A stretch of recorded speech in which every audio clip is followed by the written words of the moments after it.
In the heart of Texas, between the bustling cities of Houston and Galveston, lies a stretch of land that has long been associated with mystery and tragedy. Known today by many as the Texas Killing Fields, this area has gained notoriety over decades for a series of unsolved murders involving young women whose bodies were found in fields along the highway. The story begins officially in 1971 when the body of a teenage girl was discovered near Interstate 10, marking the start of a disturbing pattern that would continue for more than 30 years. What made this location so appealing to someone willing to commit such heinous acts? Was it the isolation, the lack of surveillance, or simply the ease with which victims could be discarded and forgotten? As the years passed, more bodies were found in the same region, often with similar signs of violence and a complete absence of clear evidence. Authorities were baffled by the number of cases that bore striking similarities but had no obvious connections between them. The victims were mostly teenagers or young women under the age of 25, all of whom had disappeared after being last seen alive walking alone or getting into a car they likely thought would take them somewhere safe. The police investigations, while thorough at the time, were limited by the technology and forensic methods available. With little in the way of evidence or witnesses, many of these cases were eventually closed without resolution, leaving families in limbo and communities gripped by fear. The first major case that caught national attention was that of Connie Beatty, a 12-year-old girl whose body was found in 1971. Her murder marked the beginning of a wave of violence that would continue unchecked for decades. Since then, other names have surfaced in police reports and media coverage. Sharon Travers, Leanne Wilson, Melissa Northcutt, each one a life cut short and an investigation left unresolved. Despite pressure from both the media and the public, those responsible for these crimes have never been identified, deepening the sense of insecurity among locals. Many parents began restricting their children's movements, avoiding night travel and discouraging strangers from giving rides, but nothing seemed enough to protect against the invisible threat lurking in the shadows. Forensic scientists, private investigators, and even concerned citizens tried to help with the searches, yet advances in technology came too late for most of these cases.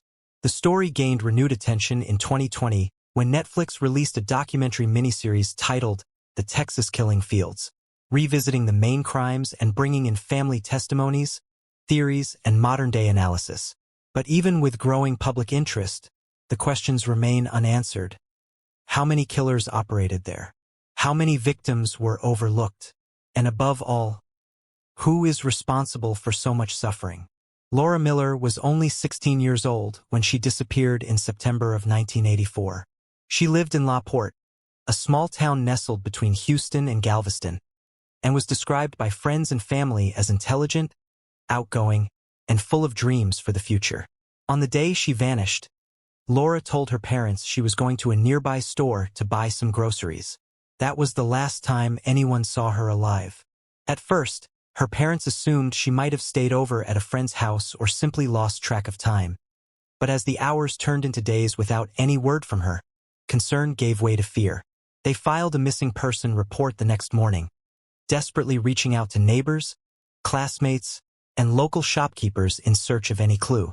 4 days later, on the morning of September 19th, Laura's body was found in an abandoned field near Interstate 10, just a few kilometers from her home.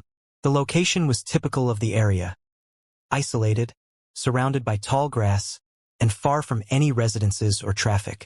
According to the autopsy report, Laura had been brutally murdered, most likely strangled, though there were also visible signs of physical trauma. There were no witnesses, no cameras, and no concrete evidence pointing to a suspect. For investigators, Laura's case fit perfectly into a troubling pattern already observed in previous crimes in the region. Young female victim, violent method of killing, and disposal of the body in a remote location. Her family was devastated, struggling to understand how something so terrible could happen to a girl who had no enemies and no history of serious problems. Despite the media attention and initial pressure on law enforcement, the case quickly faded into the statistics of unsolved homicides, fueling a growing sense of impunity. Years later, with advancements in forensic technology, new DNA tests were conducted using samples collected during the original autopsy. However, none of the genetic profiles matched any known criminal records in national databases. To this day, no one has been arrested or charged for Laura Miller's death. Her family continues to seek justice, waiting for answers that have yet to come. Before Laura Miller's tragic fate, another young girl had already become part of the grim legacy of the Texas killing fields. Sharon Travers, a 14-year-old girl from Galveston, went missing in April 1976, shocking her community and alerting authorities to the growing danger in the region. Sharon was known to be a quiet, well-mannered teenager, a good student, and deeply attached to her family, especially her younger sister, with whom she shared secrets and dreams under the covers of their shared bedroom. On April 20th of that year, she left home saying she was going to visit a friend who lived a few blocks away, but she never arrived at her destination.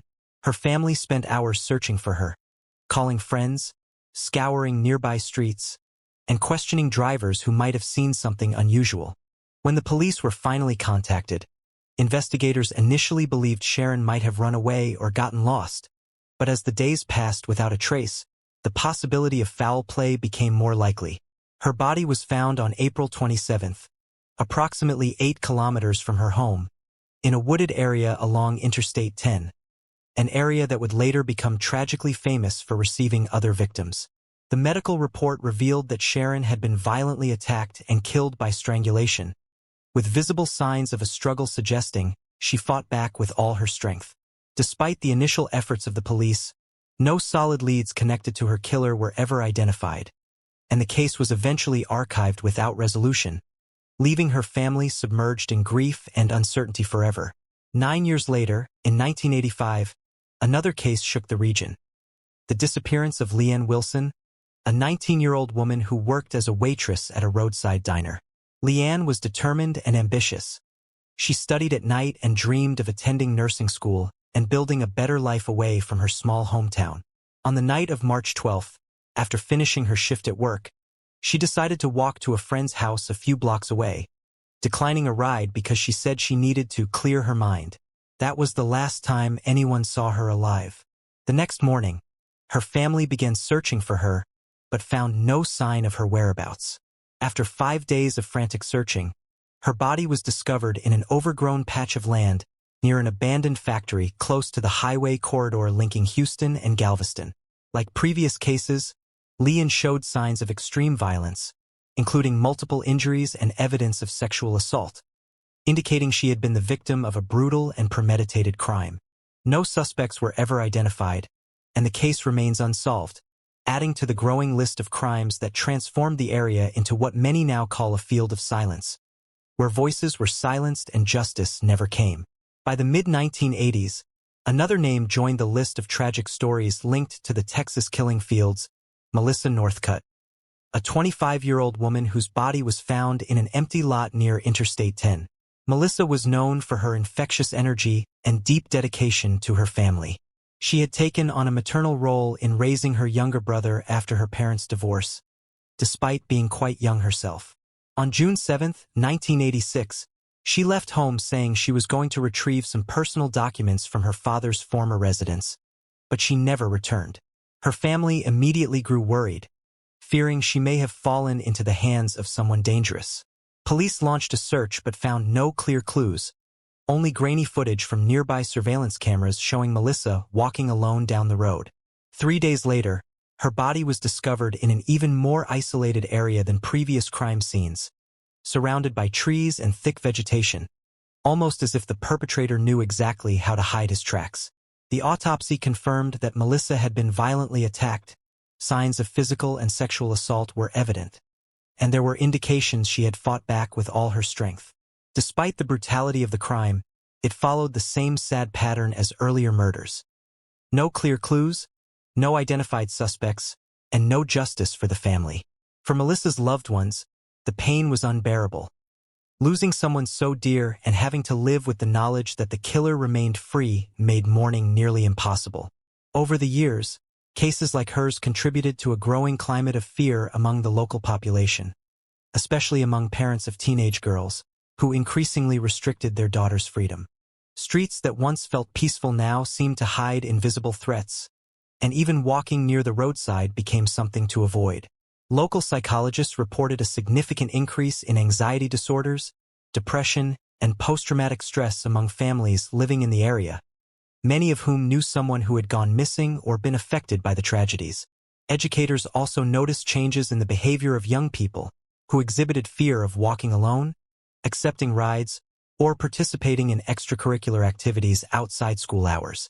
The shadow of the Texas killing fields was growing, and with it came the certainty that something very serious was happening, something far beyond what any single investigation could resolve. It was clear that this was more than coincidence. Someone, or perhaps more than one person, had been using that silent corridor as a stage for calculated, brutal crimes for decades. As the number of similar cases increased between Houston and Galveston, authorities began to realize that something unusual was taking place in that area. Over the years, the crimes appeared to follow a disturbing pattern. Young victims, violent methods, isolated locations, and a near-complete absence of solid clues. By the mid-1990s, under pressure from the media and civil society, state and federal law enforcement agencies decided to join forces to try to unravel the mystery behind the so-called Texas killing fields. A special task force was formed, composed of experienced investigators, forensic experts, and professionals specialized in criminal psychological profiling. Their goal was clear: to revisit all previous cases, compare evidence, identify possible connections, and try to find anything that had been overlooked in the original investigations. One of the first discoveries was that many of the bodies were found near specific exits along Interstate 10, suggesting that the killer or killers were intimately familiar with the area. In addition, there was evidence that some of the murders may have been committed by different individuals, since the methods varied. Some showed signs of torture, others indicated quick kills. This variation in patterns led to a new investigative path. Could more than one murderer have been using the area as a dumping ground for victims? To help clarify these doubts, new forensic analyses were conducted, including DNA testing, fingerprint comparisons, and toxicology reports that had not been possible decades earlier. Unfortunately, while some progress was made, most samples were insufficient to identify a matching genetic profile in any known criminal database. Even so, investigators managed to develop a rough psychological profile of what a potential serial killer might look like. Someone who knew the region well, had mobility, acted with coldness, and targeted vulnerable victims. These findings led to suspicions about truck drivers, local residents with a history of violence, and even people who worked in road maintenance. Many names were considered, but none provided conclusive evidence that could lead to an arrest or formal charge.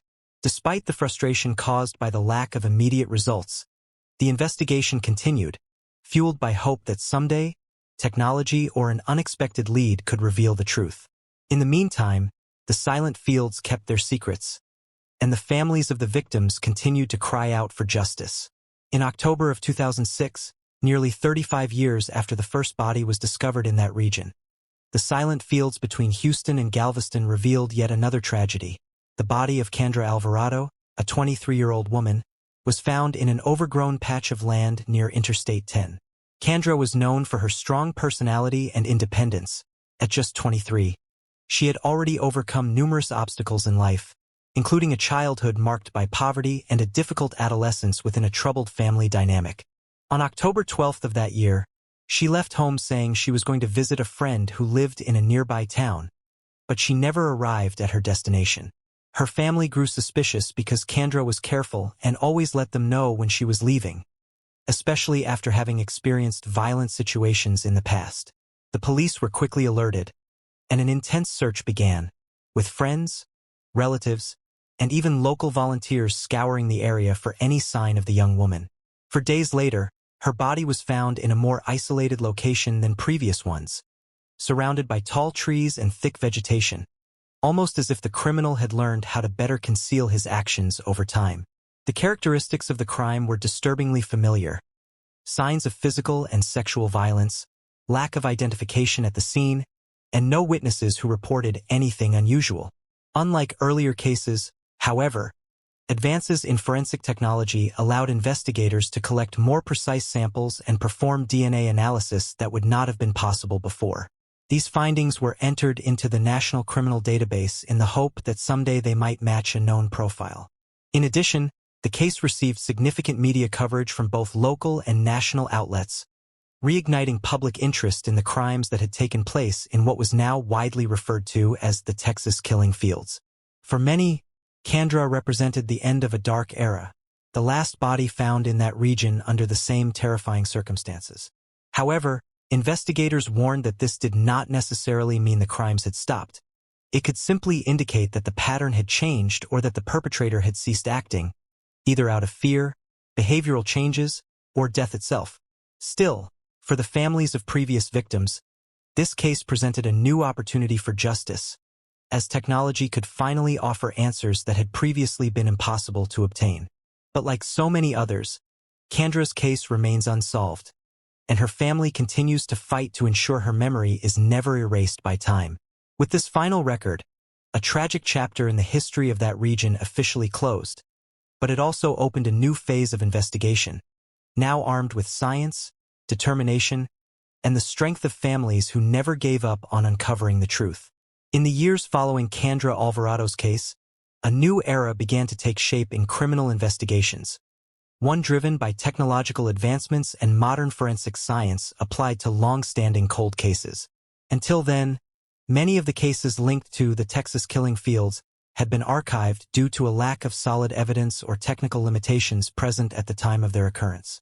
But with the arrival of the 21st century, tools such as DNA analysis, genetic profiling, national databases, and even artificial intelligence began offering new possibilities for solving these seemingly unsolvable crimes. One of the first initiatives was to revisit medical examiner records and biological samples collected at crime scenes, even those that were minimal or partially degraded over time. Specialized laboratories began reprocessing these samples using more sensitive techniques capable of extracting information even from microscopic fragments of biological material. In some cases, traces of male DNA were found, something that had not been detectable decades earlier, although to this day, none of these profiles have matched any entries in existing criminal databases.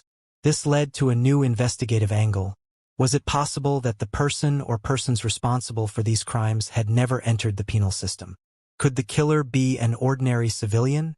Additionally, forensic genealogy started being used, an innovative approach that allows researchers to trace family trees based on incomplete genetic profiles, increasing the chances of identification.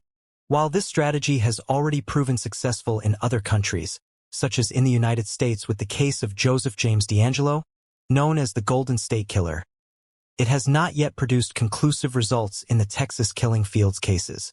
Another important advancement was the use of drones and satellite imagery to precisely map the locations where bodies were found, searching for spatial patterns that might reveal the habits of the criminal.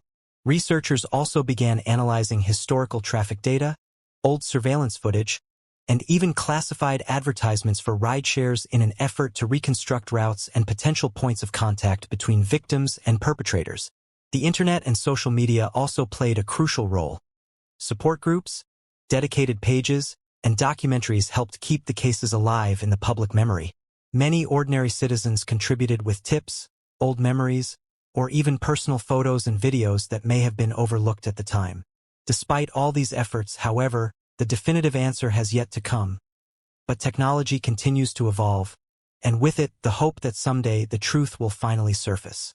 And while that day does not arrive, the silent fields remain, unchanged, unmoving, but holding secrets that perhaps only the future science can decipher.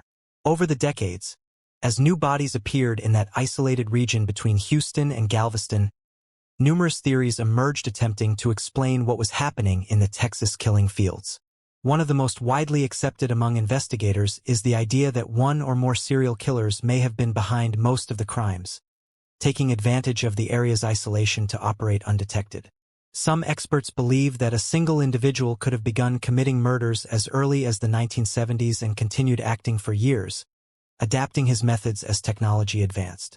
Another equally chilling theory suggests that multiple criminals could have used the same location as a dumping ground for victims, independent of each other, creating the illusion of a single, unified pattern. But not all theories are based on concrete facts. Some have entered the realm of mystery and speculation, gaining momentum mostly through social media and true crime forums. One of the more controversial theories suggests that the crimes were connected to a human trafficking network operating under the protection of local authorities, using the area as a disposal site for witnesses or accidental victims. Although this idea lacks substantial factual basis, it gained traction after several anonymous testimonies reported suspicious vehicles circulating in the region, often linked to shell companies or drivers with obscure backgrounds. Another hypothesis, even more controversial, raises the possibility that some of the cases were not homicides at all, but rather suicides or accidental deaths that were deliberately covered up or misinterpreted by authorities.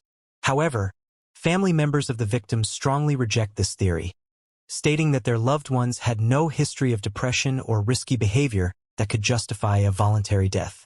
The press also played a major role in shaping this narrative.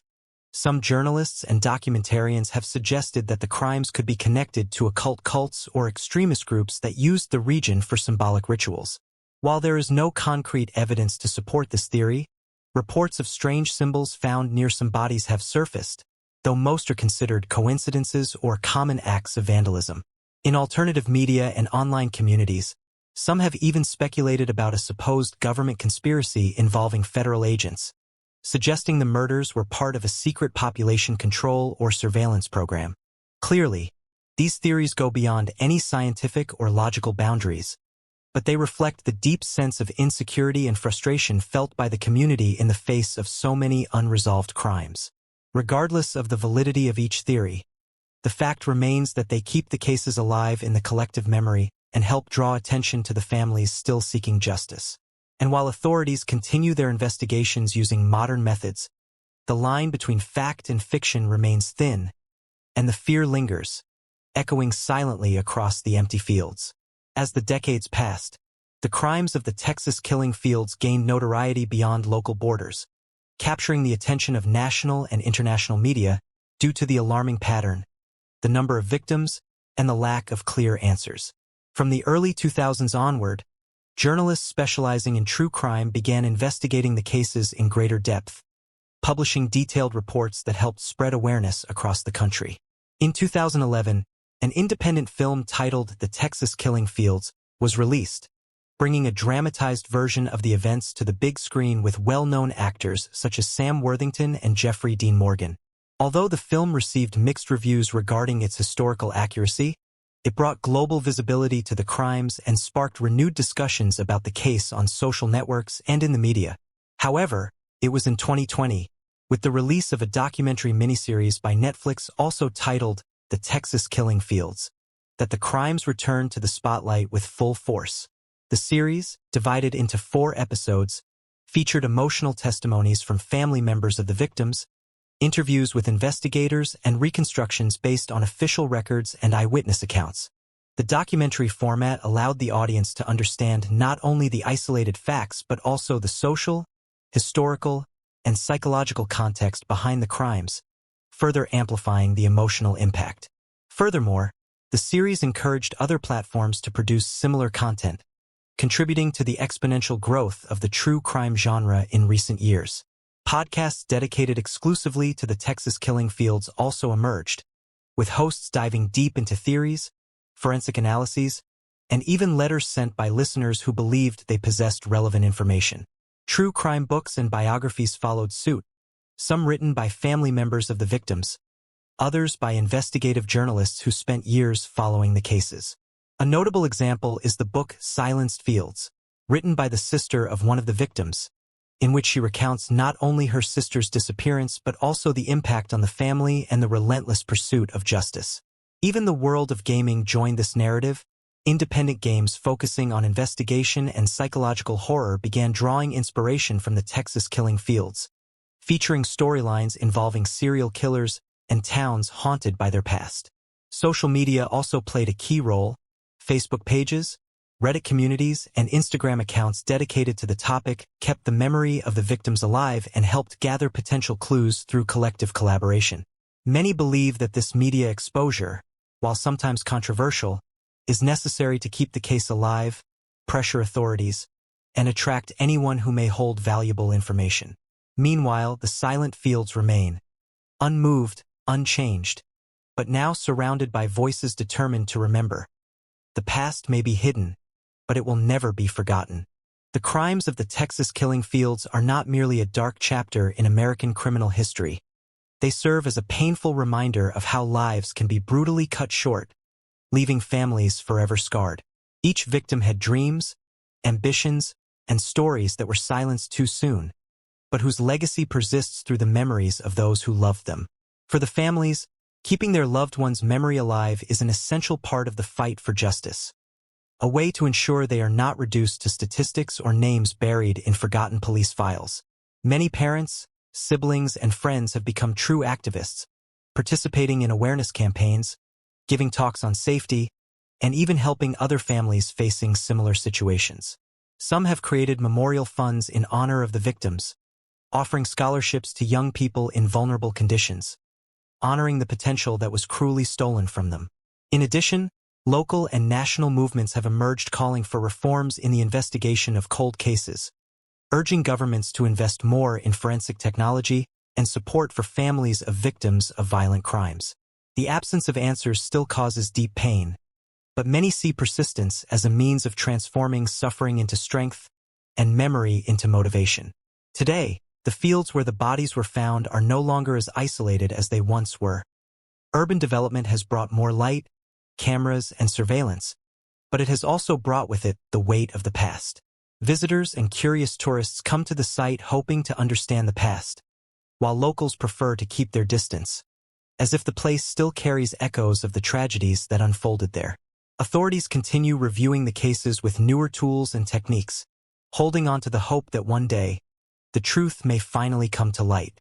Meanwhile, documentaries, books, and series depicting these events help preserve this history and attract attentive eyes that may possess long-forgotten pieces of information. As time passes, the questions remain. Who committed these acts? How many victims were there, truly? And above all, is there someone still living with this secret buried inside them? Until then, it is up to us not to let the names fade, not to let the voices be lost in the wind, and not to allow these crimes to fall into oblivion. Now, we want to hear your opinion. What did you think of this story? Do you have any theories about the case? Share your thoughts in the comments and help keep the search for the truth alive. And if you enjoyed this video, don't forget to like, subscribe to the channel, and hit the bell icon so you never miss a new upload. See you in the next one.